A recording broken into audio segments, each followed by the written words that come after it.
Hey, everybody. Welcome to Resiliency Radio, your go-to podcast for the most cutting-edge insights in functional and integrative medicine.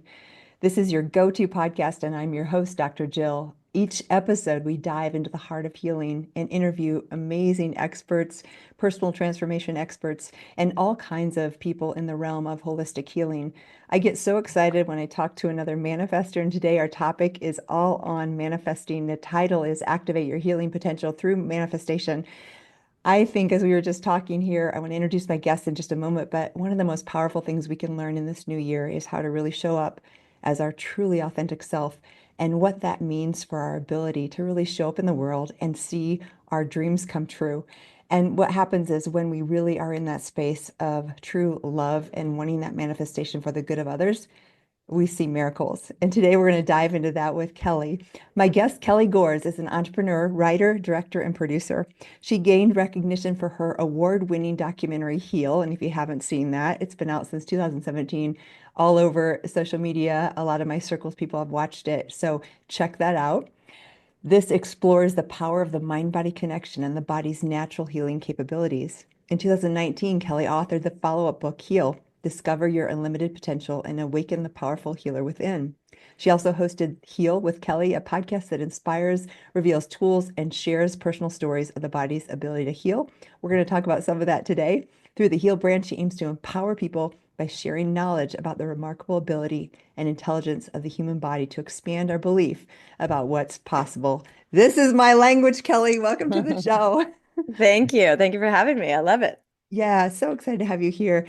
I always like to start with just how did you get into this world? And especially if you're a manifester, there's always a story because sometimes things that we don't expect to take us in a direction do. But tell us, like, did you always from a little girl want to inspire people, or how did it go growing up to where you're at now?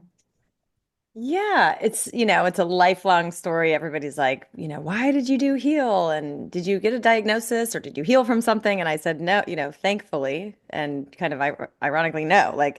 Nor did I lose anybody to something that made me go on this journey. It was really um, just one of those things. I've always kind of been on a spiritual seeking journey. I was raised Catholic and loved like Jesus and the stories of Jesus, but then I was curious. I was like, okay, there's Buddhism, there's Judaism, there's like Islam, there's all these other religions. Like before I confirm to Catholicism, shouldn't I study all of them, or do I just like continue to do what every generation did before me?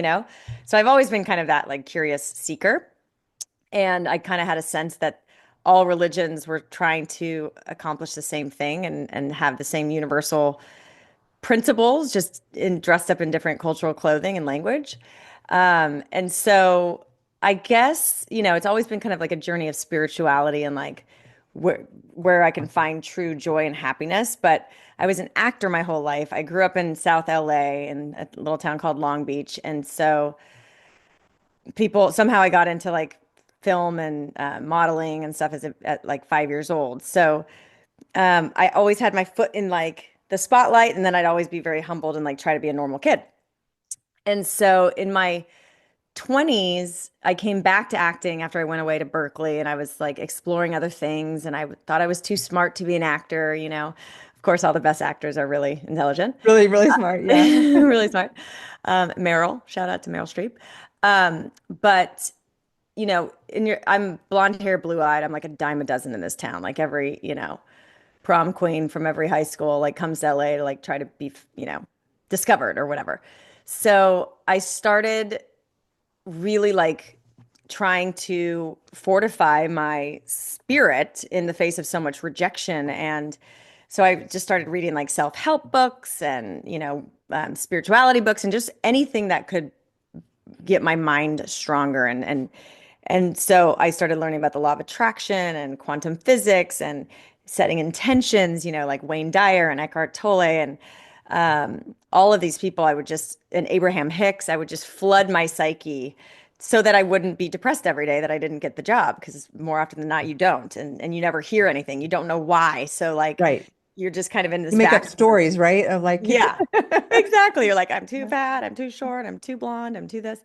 So it's a tough, tough business, but it sent me on this journey of trying to really like take more control of my life. And so in that whole, seeking and reading and just flooding my psyche with positivity, I learned that we are really co-creators with life. Like, of course, there's fate, God has a plan, whatever words you want to say, but it's the energy we put out there, what we focus on, what we put our attention on, that continues to magnetize and show up in our life. So and it's all about healing too, like to get into the subconscious beliefs that we adopted as a child because they kept us safe back then, but they no longer apply. So I just, and as an actor, you want to really excavate what drives human behavior. So I just went in this whole exploration of it. Ultimately, in my like late 20s, I started realizing that I would light up more talking about like manifestation and spirituality and consciousness than I would about getting a job, and then I'd get a job or like carry a whole movie and I'd be in the makeup chair every day with all these people in my space. And I'm like, I just don't, I loved the consciousness stuff and the manifestation stuff more. So, people started coming up to me and, this is many, many years ago. And they're like, how are you so happy? How are you manifesting all this great stuff? What do you eat? What's your workout? Yeah. And so for Heal, I just put all my teachers that empowered me into a film so that I could just send people to go watch the film because they wanted to know what empowered me. And yeah, and I'm just so passionate about human potential and how best to like harness this creative power that we have.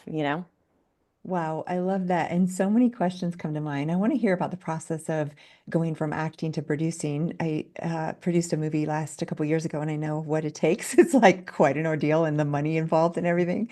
So on Yeah. that list, I want to talk. But before we do, fascinating because I do see so often my patients, myself, and you, and many people I know you kind of find what you really love and what your soul was meant to be on the earth to do as you hear the feedback from other people, right? We don't always, I think we aren't so clear in ourselves. And then we get this reflection and we're like, oh, wait, this thing that comes really easy to me might actually be a gift because that's what I love to do, right? And I love how you compare being in the makeup chair and like, this isn't okay. But then like when you talk about this manifesting, so I'm sure with Heal, you really got to hear stories. What are some of the impactful lessons or stories that you feel came out of making that movie, like actually being in production through that? What did you learn most about people and behavior and healing? Yeah. I mean, I guess I knew a lot going in. There wasn't a lot of discovery because, again, I was putting my teachers that I had studied so much, so deeply for so long. So, and they all kind of have their spiel because they've been doing this kind of consciousness healing, holistic healing work for 30 years. They're like the early adopters, like the Bruce Liptons of the world and the Gray Bradens and the Joan Borisenkos and Joe Dispenzas. So, um, but there's of course always new discovery. And I remember like Bruce Lipton was a big one where, we use our conscious mind, like when we're manifesting and when we're journaling and we're, you know, getting into gratitude or whatever our technique is for manifestation. But that's using our conscious mind, which is really like only like 5% powerful in the face of like the subconscious mind is really running the show. And these are programs that are subconscious. So we're not even aware that these programs are running the show. And 75%, roughly, he just kind of made up that number from his experience, are negative and disempowering beliefs. So like we could be really trying to manifest and like say the affirmations and do whatever we do. But if there's 95%, power underneath the surface and it's negative and disempowering and you don't believe you're worthy or you don't believe you're enough, as like your authentic self, like you mentioned before, then none of those affirmations, none of it's going to land into the Right. field, because your magnetic, your frequency that you're putting out in the field that eventually draws things back is running off that 95% subconscious. So I just thought that was so eye-opening. And then the question became, okay, so how do we get Yes. underneath the hood and reprogram ourselves so that we start to vibrate at a different frequency and heal those, or switch those negative and disempowering beliefs into something more positive, and, worthy of receiving everything we want. So that's the constant journey. I'm still on that journey. Things keep coming up, but I love it. I mean, there's no better journey for me. It's like life is a healing. You're always gonna be healing until go over the rainbow bridge and come back into a different iteration, you know? Yeah. Gosh, I love that frame because I totally believe that. And it took me, I will share just a quick story and then I kind of want to know, like for you, what have been some of the journeys? First point is that you said we're always in this journey, right? I know some people might look at you or look at me or like, oh, they've arrived. No, right? Like I No. just want to, I would always want to be so clear that I am so on the journey with all of you out there listening. And I'm sure you feel the same way, Kelly. And every time I think, oh, I kind of learned that lesson and I feel like I graduate and I see something happen and manifest. And then there's another lesson and then there's another lesson. It's like, it Totally. just never ends until, like you said, until we pass. So that's just part of the encouragement to you out there listening is if you feel like you maybe have started to go on this journey and you're starting to see things happen in your life and change and shift, it's going to continue. And you know what? There's always going to be difficulties and problems and things. And the more we get comfortable with the uncertainty, for me, faith is really about embracing uncertainty. And it's how do we actually deal with the uncertainty of life? We have all these control things like insurance policies and whatever heat in our homes. My friend's furnace just broke and it's like negative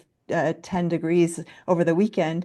And we think that heat is just something we assume is going to be there. And when it's not, we're like, oh, wait, that's not something to assume. And so this whole comfort with the inevitable uncertainty of life is really like part of this. The second thing, and I don't want to take over too much time because you've got so much to say, but I think it's relevant saying because I had my own journey with this whole subconscious. And what it was for me was I remember I had autoimmune Crohn's, I had Hashimoto's thyroiditis, I had cancer at 25, 26 years old. I'd overcome all that. But in that journey, my whole mantra, my subconscious was, I'm going to fight. I am so tough and so strong. I'm going to fight autoimmune. I'm going to fight cancer.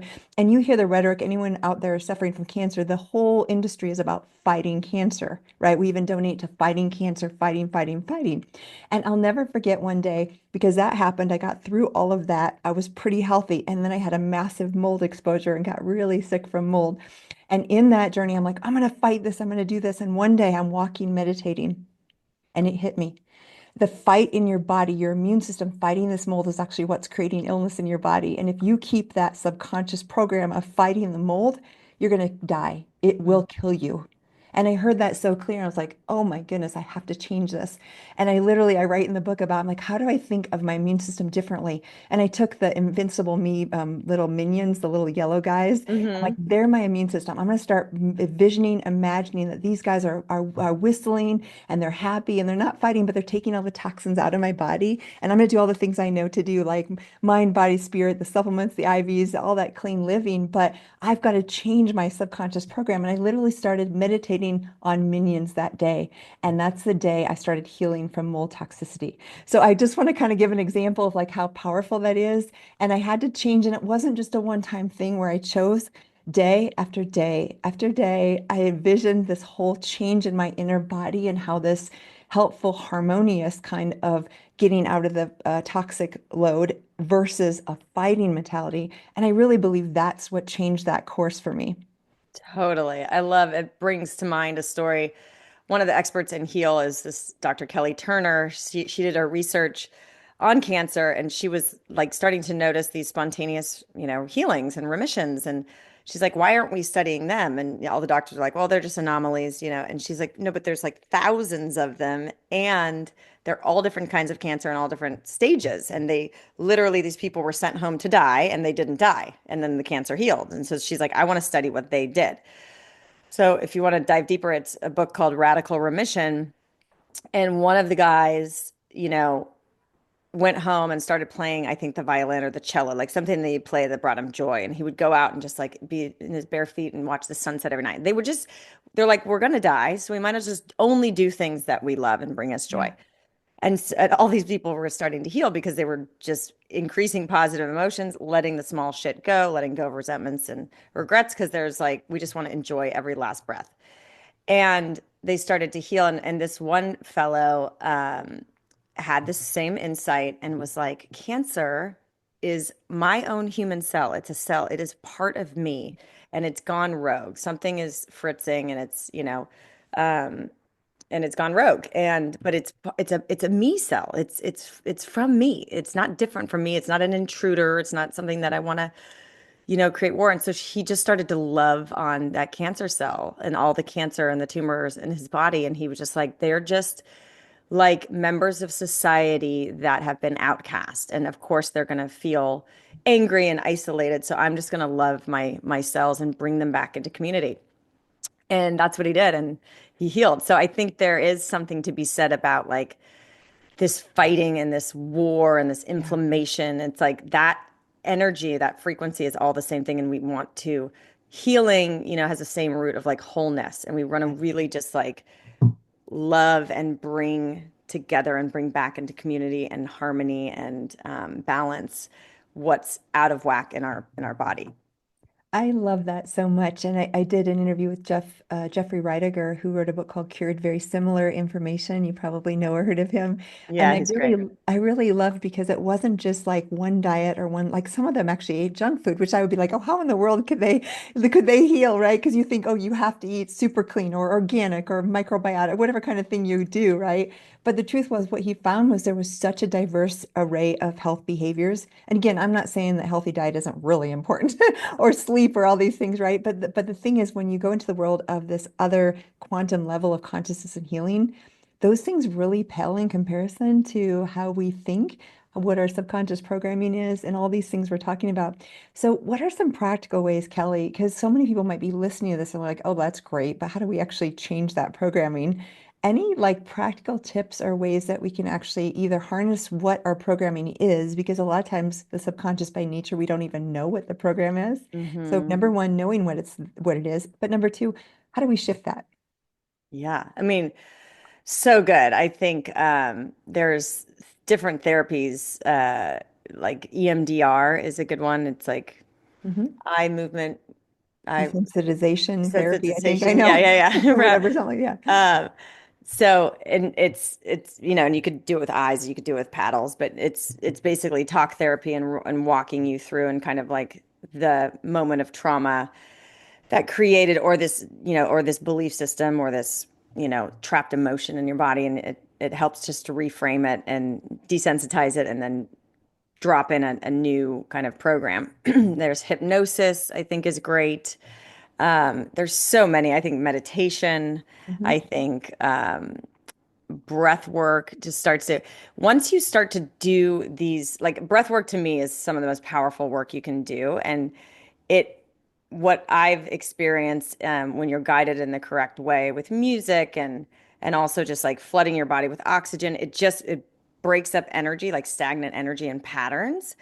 And once you like release that energy, it makes space for in like intuitive downloads to come. And those are the things that once you get those insights, you just start to see the world in a different way. And it's just kind of like you reprogram just by changing your experience and with in relation to the world, so anything that can like create space and disrupt old patterns with your own instrument, I think is great. So like meditation, breath work, walking in nature, putting your feet in the ground, all of these things, just creating more space. We're on this crazy treadmill of like go go go, do and we need to kind of go back to just creating space so that we get the guidance that we need. We all have this internal guidance system that will never lead us astray. It's our, connection to spirit and a higher intelligence. And like you said earlier, there's no one size fits model of healing. So really like the first step beyond acceptance of what's going on in your life, because we waste a lot of money. I mean, money, yes, Mhm. also, and energy resisting what reality is. It's like accept it, move through the emotions, and then um, really like start to tap into that intuitive guidance and reconnect with yourself.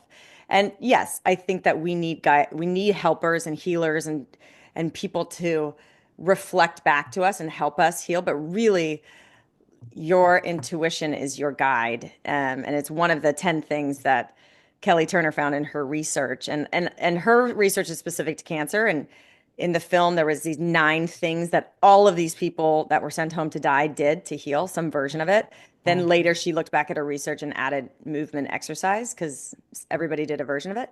So if you want to pick up the book or you want to watch Yeah. Heal, you'll see those 9, 10 things. 3 of them are physical and the rest are mental, emotional, and spiritual. And it applies to cancer, but intuitively, I know that it applies to any chronic illness. Um, and it's really just like that journey and strengthening your intuition is one of them, which means clearing out space with some of those modalities that I use.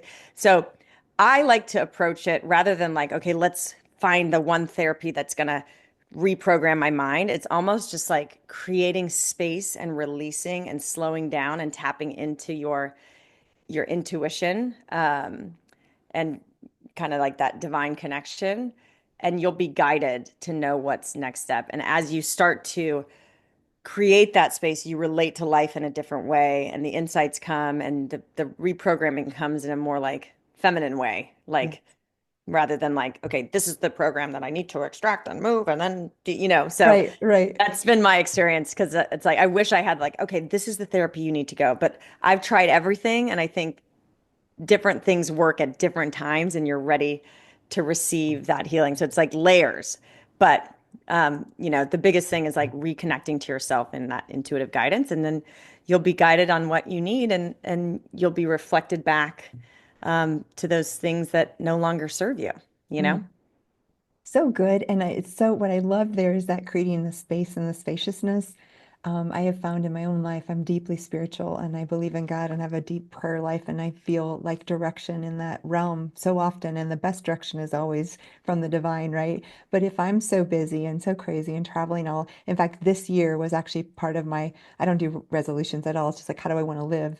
And I came into this year being, I want more spaciousness. Literally, that was kind of the framework because I know that all good things in my life come from being in that space of prayer and meditation and hearing from God and the divine and then following that. And interestingly, sometimes whether you did the movie or the book or whatever, I don't know if you had this experience, but for me, as I'm actually writing out the stories and kind of putting things together, sometimes then I see the pattern of my life that I wasn't clear about before. And by writing it down or teaching or telling it, all of a sudden I'm like, oh my goodness, this has happened over and over. And that's Mm. how one of the chapters that people have really resonated with is called Believe, Act, Wait.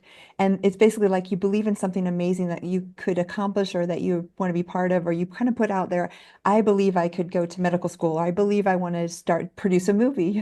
And then you act and you do what you can in your capability. You might call a director, you might, make some contacts, you might do something there. But for me, all the beautiful things that have happened have always been outside of my ability. Like I needed resources, I needed God to show up, I needed the money, I needed whatever, or I needed healing. And so that wait is the part of like trusting that the universe, God will come with the people, the resources, all the things that need to happen in order for you to accomplish that amazing goal. And if the goal is so accomplishable in your own will, it's probably not as big as you should be thinking, right? Yes, Yeah. totally. And I love the wait. Yeah. Wait in faith. A Yes. lot of people wait and then they start to spiral in doubt, and it just takes away all the action that you did. So I think like just having, all of the research I've done and the teachers that I've had the just incredible privilege to be exposed to, they all kind of go back to this overarching philosophy that life is happening for you. Like Yes. not to you, And so like just that practice of like believe, act, wait strengthens your manifestation muscle. It strengthens your faith.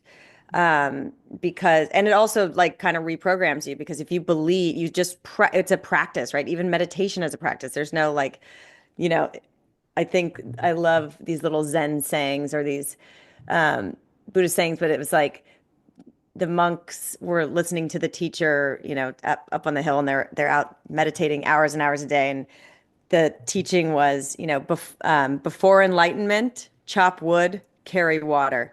Oh, After enlightenment, chop wood, carry carry water. water. So it's like it's just a practice. Like life is Yeah. a practice, Yeah. and so as we're practicing believe, act, wait, you start to you're playing in the realm of your dreams rather than playing in the realm of like keeping up with the Joneses, Yes. or, you Yes. know, doing the minimum of like what society tells you should be doing or whatever. It's like, no, we're daydreaming. We're like Yeah.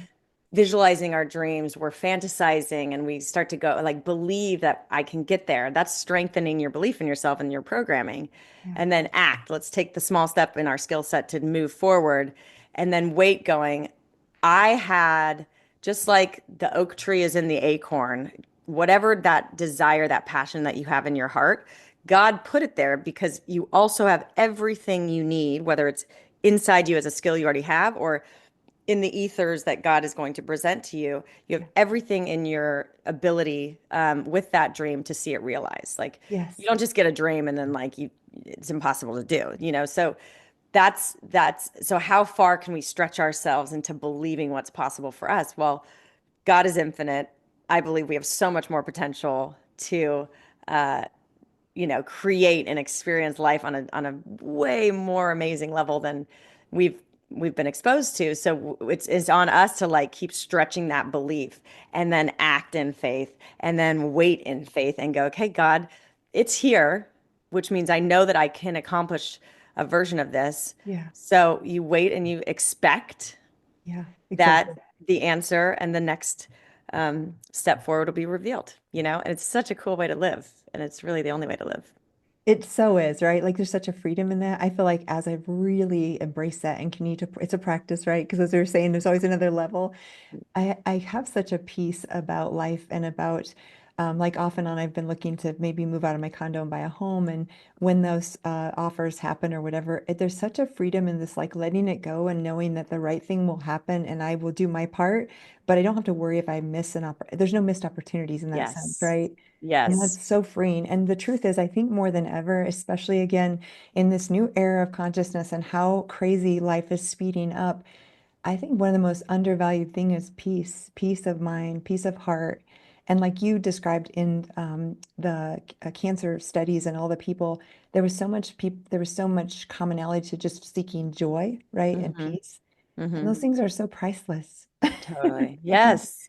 And my challenge is like I'm trying to figure out what that fine line between like perseverance and persistence and going after it and like getting out of your comfort zone and pursuing what your dreams are, or like full surrender and going, okay, well, what's meant for me will always find me. So I might let that go. And I can tell you, 10 days ago or however long it's been, my house burned down along with many of my friends and my whole Yeah. community in Pacific Palisades.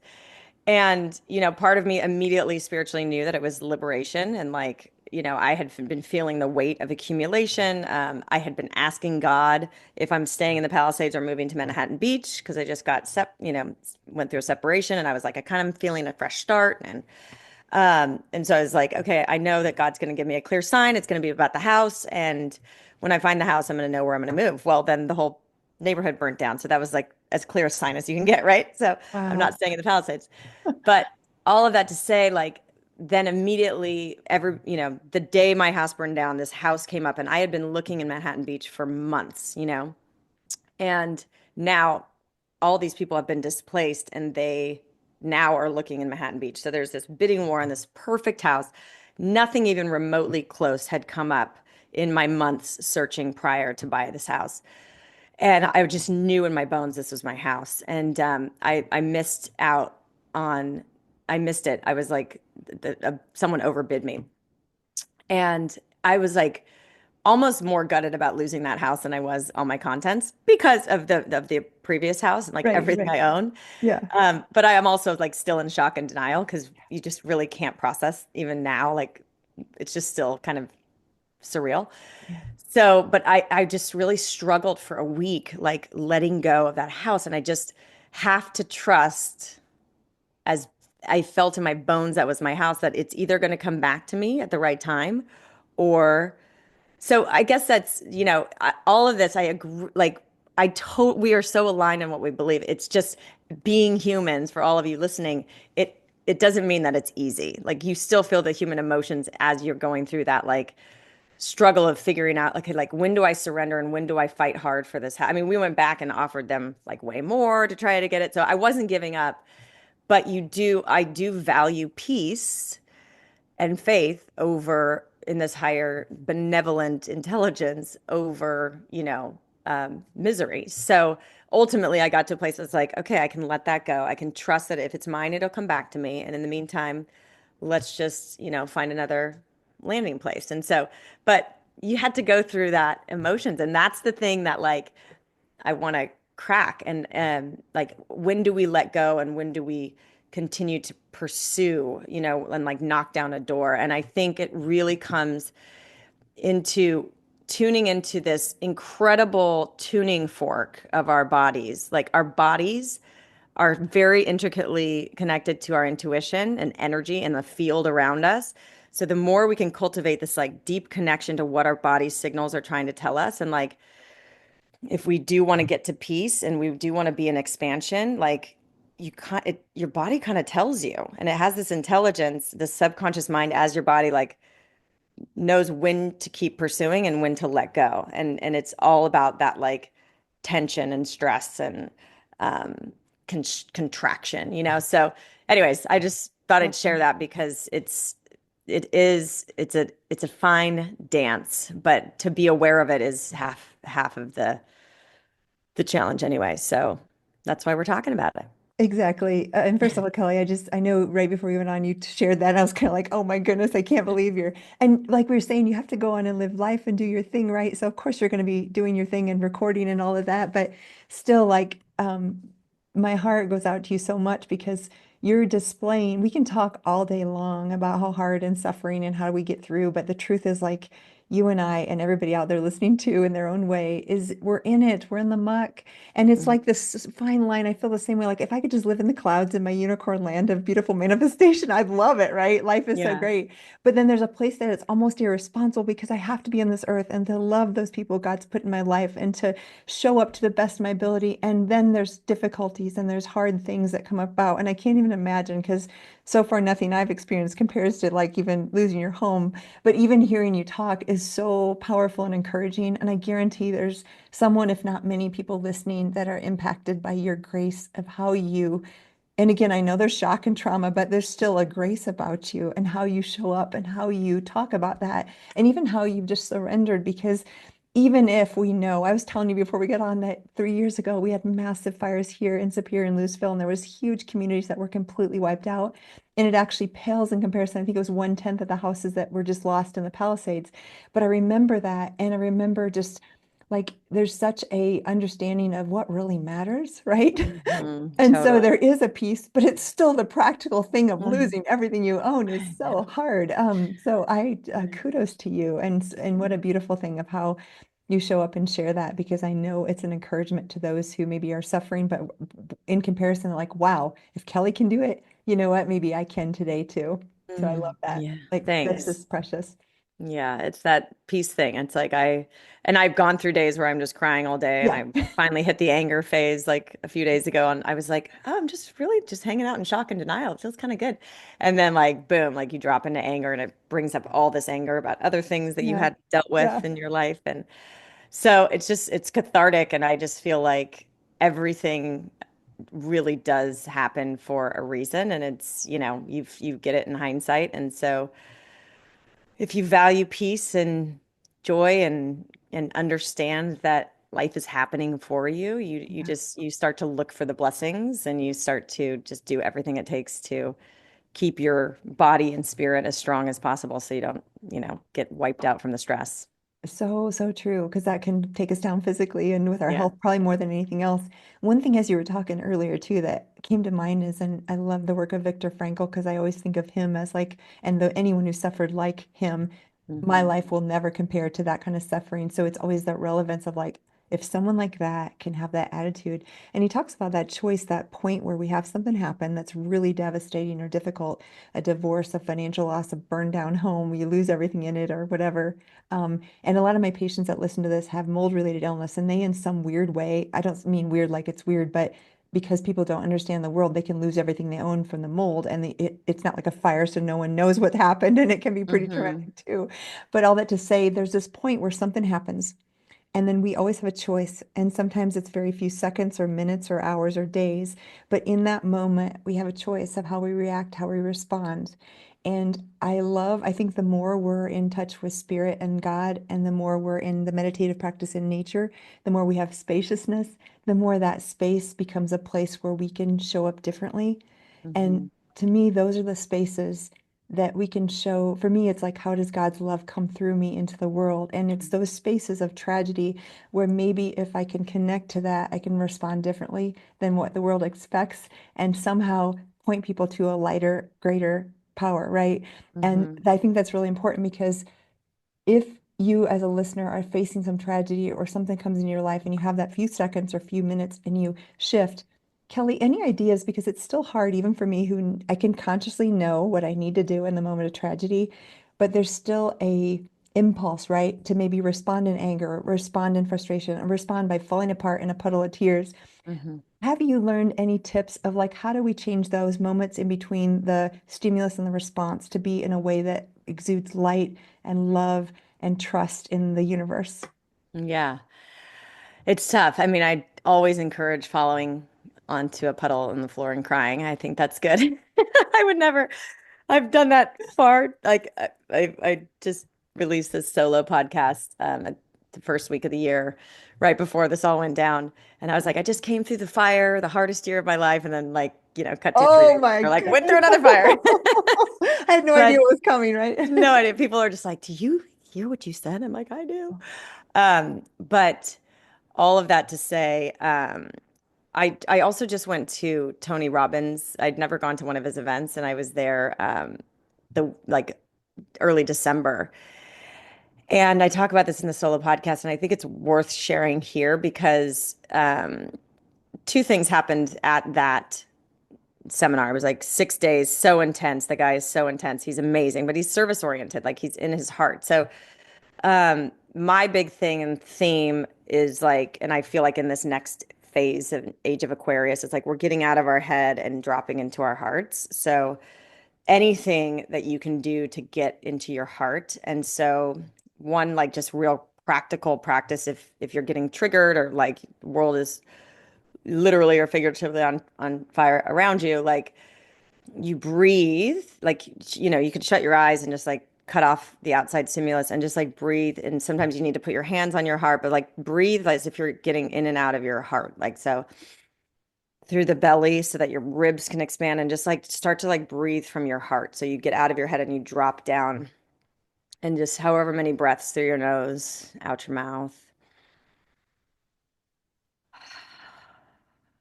But try to keep your attention like on the heart space. And that kind of gets you out of your head and drops you into your heart. And that just in that zone, you can kind of just like have a little more spaciousness, And if you're really triggered, that's not going to work. I mean, you may have to scream, throw something, cry on the floor, and like have your moment before you can get to this place. But better to do all that than like fire off a text or yell at someone or throw something at someone. Yeah. So there's that. And then when these challenges come, or someone betrays you, or someone wrongs you, or Tony Robbins says, the all the best stories that we watch in Hollywood, all the best books, it's all about this hero's journey, and we're all on our own hero's journey in life. And so he started to look like his childhood was horrific. I mean, his mom was so abusive, and she was doing the best she can, but it drove him to become who he is today. And he's highly obviously motivated, and he's been doing this work and teaching for 46 years, which is wild.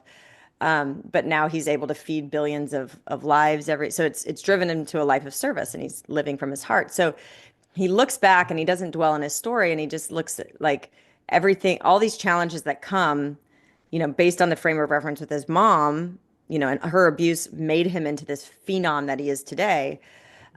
Looking back at everything is like worthy opponents. So the hero is directly proportionate to the strength and quality of the opponent they overcome.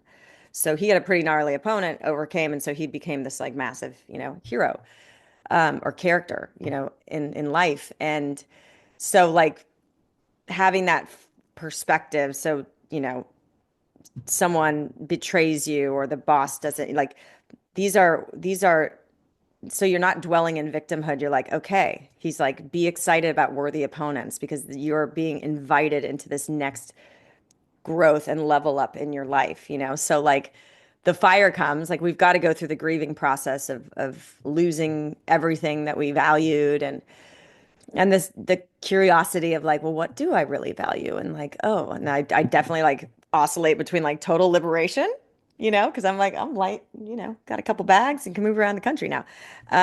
Or, and then like real self-reflection. But When you can see challenges and things that, like even a diagnosis, let's call it a cancer diagnosis, like Yeah. that's a worthy opponent Oh, that is going to give rise or birth to the newest, better version of you. And everyone that I've talked to that has made it through a cancer journey, and it was absolute hell walking through, they all look back, assuming that they've healed, and they look back and even though they wouldn't wish it on anybody, they wouldn't change a thing because every little challenge and suffering and you know it made them, it was the fire that created them into this new version, better, stronger, wiser, beautiful, more aligned, authentic version of themselves. So all of that to say, it's just that shift in perspective gets you, like, be a victim for a moment, like feel sorry for ourselves, we're human, life sucks sometimes, but then move through it and go, okay, this is a worthy opponent. I'm being called onto the next adventure and the greatest version of myself. And and it's just a shift in perspective that I think is very powerful. that's so beautiful and so relevant. Because again, I know a lot of people listening, we have a lot of physicians and people dealing with suffering, but also a lot of patients and people who have chronic illness or cancer.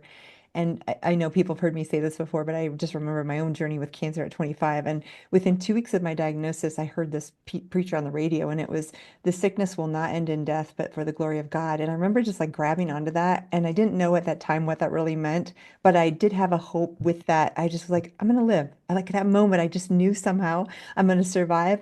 And looking back, Kelly, just like you just got done saying, that platform of having gone through cancer and Crohn's and overcome at 25, there's no way I would be able to, as a physician, do what I do in the world without that experience. Like that has literally given me my wings. And I'm sure, again, you hear hundreds and thousands of stories like this. It's not just me, but I so understand. And so if you're out there going through a difficult, worthy opponent, not to say it's easy and not to say I would wish that on anybody, but it is so beautiful if you can look for the beauty in the ashes, like literally, right? Hmm. I just got It's chills. like, yeah, Yeah. I know. I'm like, oh my gosh, I want to encourage you because in the midst of it, it was horrible. I was racked with pain. I lost all my hair. I thought I was going to die. Like it was horrific. But I also, like in that, I knew there was something greater if I could just keep looking for the shining, like there's something here. And it transformed me and it gave me and it's funny because it took me years to talk about my journey with cancer, but finally someone's like, you got to start telling your story. And then I realized that was, the story that mattered to patients too. Wow, Kelly, this has been so fun. I know we didn't talk about something that's very close to both of our hearts, and I want to kind of end on gratitude because I think there's such a power. I'll just let you talk about what does that mean to you? How does that fit into manifesting? Because we are amiss if we don't talk about how to really live a grateful life. Hmm. I think, I don't know who, I think I learned about gratitude journaling and manifestation using gratitude from The Secret originally, and I started gratitude journaling. And I think Bob Proctor was the guy in The Secret, and he would say, write down in your journal as if, like, I'm so happy and grateful now that something that I want as if it's already happened. And I was like, oh, that's kind of fun. And you feel silly doing it at first. Um, and and you're like, oh, I hope nobody reads this because you're like, I'm so happy and grateful now that I have, the yacht in Saint Tropez or whatever your crazy dream is.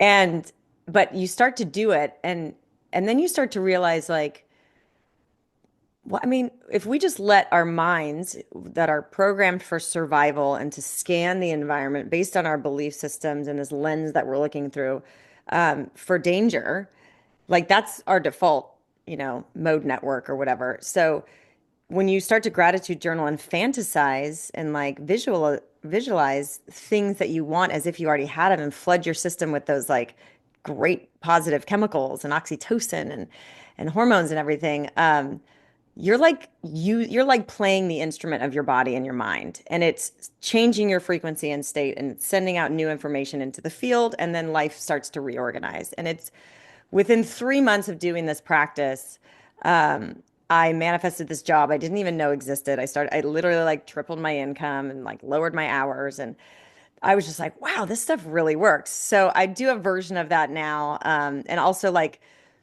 Joe Dispenza is a great friend of mine and a great teacher. And he healed his spine, which we talk about in Heal. And he doesn't really talk about it anymore. But um, he was visualizing his spine healing. And then he realized, like, he would then his mind would get hijacked into fear and he'd visualize himself in a wheelchair and then he'd have to start back from scratch. And then he discovered that the missing piece of the formula were these elevated emotions, which is like love and gratitude. And he just started remembering like all these things he took for granted, like taking a hot shower.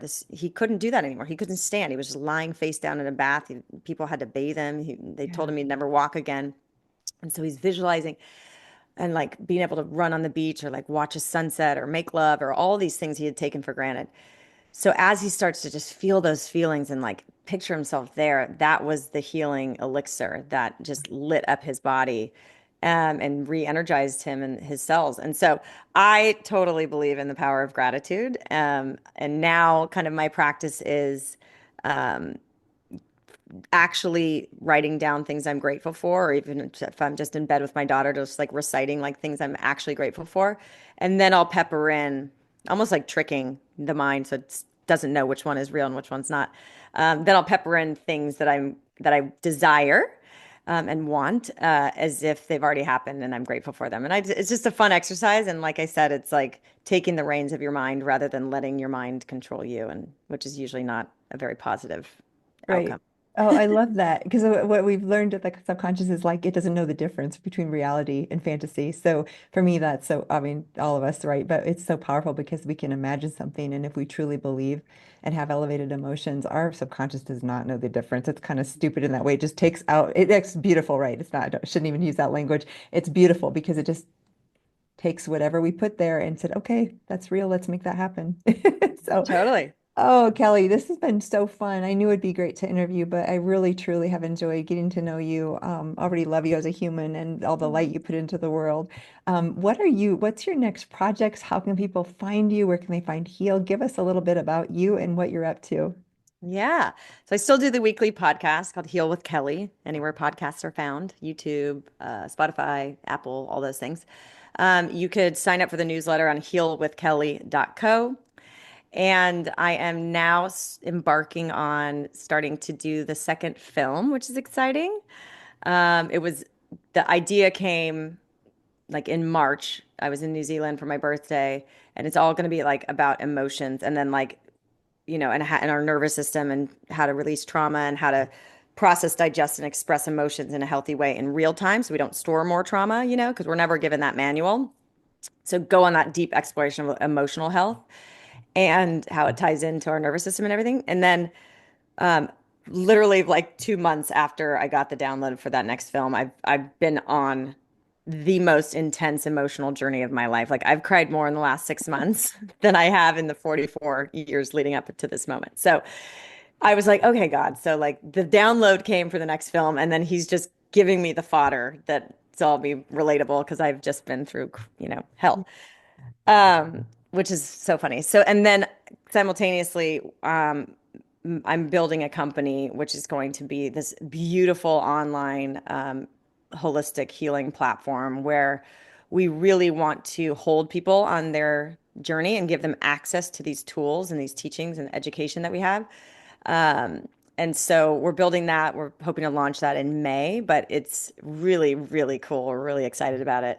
It's going to be called Held because we want to Oh, love. hold you on your journey because you can't heal unless you feel safe and guided. So we're building that. So if that resonates with anybody, I would encourage you to sign up for the newsletter so you don't miss out on any ways to get involved and have early access. Awesome. And if you're driving or whatever, this will be in all the show notes, wherever podcasts, wherever you listen or watch, YouTube, Spotify, whatever. But Kelly, give us the website one more time, just in case someone wants to jot that down. Sure. Healwithkelly.co. Perfect. Awesome. Kelly, what a joy and a privilege to talk to you today. Thanks again for your time. Thank you for having me. You were awesome to hang with. Hey, everybody. Thanks for joining me for another episode of Resiliency Radio. That was so awesome with Kelly. I hope you enjoyed her story and all that she's been through, and just shocking that she can show up with light and bright and wisdom and gratitude with all that she's just been through. So send your love and prayers her way as well. If you guys want to look at transcripts or download any more information on the podcast, you can find all the detailed information at jillcarnahan.com. on the podcast tab. And also, I have some exciting news to share. If you haven't heard, my movie, Doctor Patient, is now available on Amazon Prime. So if you have an account, you can watch it there. You can also watch it on YouTube and Tubi for free with ads. So I hope you'll check that out if you haven't yet. If you want all the information, just go to drpatientmovie.com, check it out, download it, listen to it, watch it, share it with friends if it impacts your life. And then the other thing is, if you are interested in a transformative experience this spring, and I'll probably be doing these multiple times per year, I am doing a retreat at Shaw, Mexico in near Playa Mujeres this spring. We have two groups for 4 days, one on April 27th and one on May 1st. If you're interested in more information and want to look at the resort, check out the cost, look at the rooms, it's a spectacular resort. I've been looking for years to find the best luxury wellness retreat, and I found it. I'm so excited to invite you to join me. There are very limited spots. Both of these are very small, intimate groups. But if you want to be part of that, just go to jillcarnahan.com/wellness-retreats. So that's jillcarnahan.com/wellness-retreats, and check out the information there. If you're not sure, you just want, maybe to be notified or just get information on cost and you don't really want to commit, put in your email there and we'll be in contact with you with the details. Okay, take care, guys. I will see you next week on another episode of Resiliency Radio.